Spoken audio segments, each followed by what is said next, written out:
Assalamualaikum warahmatullahi wabarakatuh.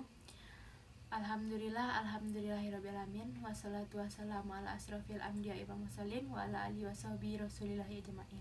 Amma ba'du. Yang terhormat Ibu Dr. Hamda Zulfi Nadia MAG dan seterusnya kepada rekan-rekan seperjuangan. Baik, kami dari kelompok 6 yang beranggotakan saya Latifah NIM 1813020018, Muhammad Habibullah Pulungan NIM 1813020019, dan Hafiz Maulana Zikri 1813020018. Kami akan membahas tentang perjanjian perkawinan. Pertama, saya akan menjelaskan tentang pengertian perjanjian sebelum perkawinan. Secara terminologi, perjanjian perkawinan adalah persetujuan yang dibuat oleh calon suami dan calon istri pada saat atau ketika melangsungkan perkawinan dan akan mengakibatkan hukum. Perjanjian perkawinan yaitu persetujuan yang dibuat oleh calon suami dan istri pada waktu atau akan melangsungkan perkawinan.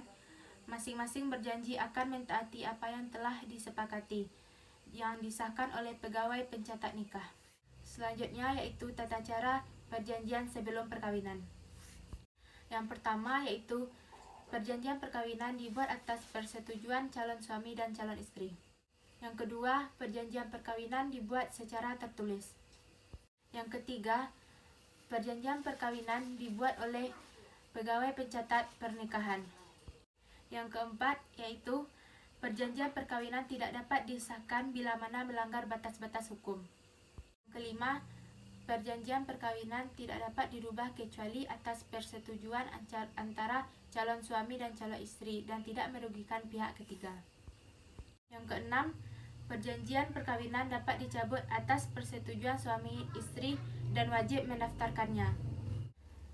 Sedangkan perjanjian perkawinan dapat dibentuk dalam pertama, taklik dan talak. Yang kedua, perjanjian lain yang tidak bertentangan dengan hukum Islam.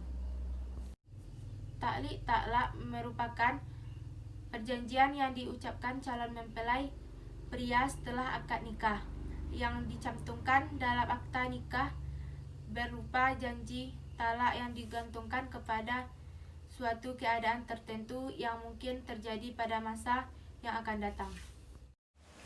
Bismillahirrahmanirrahim. Assalamualaikum warahmatullahi wabarakatuh.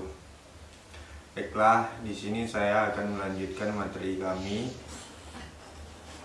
yang kedua, yakni pendapat ulama dan dalil yang digunakan. Menurut Imam Syafi'i, perjanjian perkawinan hukumnya adalah mubah selama tidak melanggar asas-asas perjanjian dalam hukum Islam. Hukum asal dari segala sesuatu itu adalah mubah atau boleh, kecuali jika ada dalil yang memerintah sesuatu itu atau meninggalkan sesuatu itu. Menurut 4 mazhab, dibolehkan dan wajib hukumnya dipenuhi kalau sudah dibuat perjanjian. Firman Allah dalam surah Al-Maidah ayat 1 yang berbunyi, Ya ayyuhalladzina amanu awfu bil uqud. Artinya, wahai orang-orang yang beriman, penuhilah janji-janji. Hal ini sesuai dengan hadis Nabi Muhammad SAW yang berbunyi, yang artinya orang-orang Islam itu terikat kepada syarat-syarat yang dibuat mereka. Syarat-syarat yang dibuat, kecuali syarat-syarat untuk menghalalkan yang haram dan mengharamkan yang halal. Hadis riwayat Bukhari. Mungkin cukup dari saya. Selanjutnya akan dilanjutkan oleh saudara Habib. Syukron. Assalamualaikum warahmatullahi wabarakatuh. Bye bye. Bye bye. Assalamualaikum warahmatullahi wabarakatuh. Perkenalkan, nama saya Muhammad Habibullah Pulungan, NIM 1813020019. Baiklah, saya akan melanjutkan penjelasan pembahasan kami tentang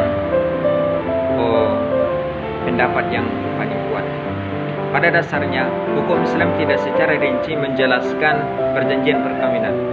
Namun, lebih pada isyarat tentang kebenaran atau membolehkan membuat perjanjian perkawinan selagi perjanjian yang dibuat oleh suami istri tersebut tidak melanggar syariat dan hukum Islam.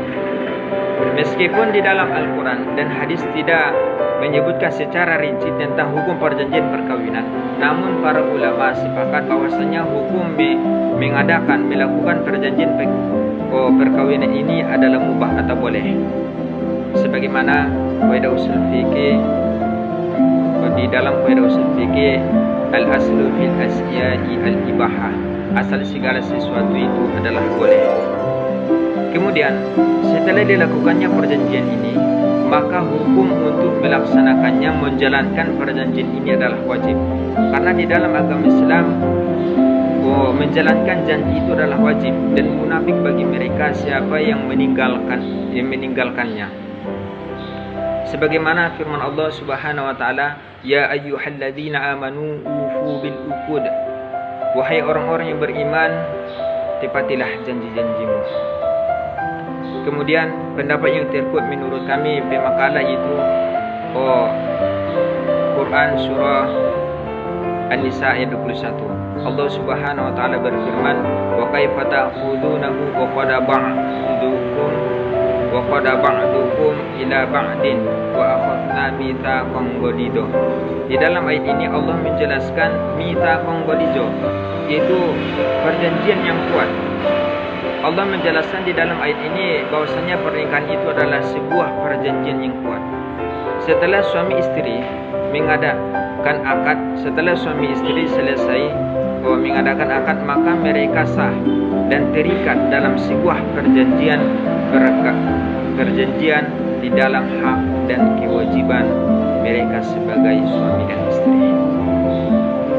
Mungkin itulah yang dapat kami sampaikan. Kurang dan salahnya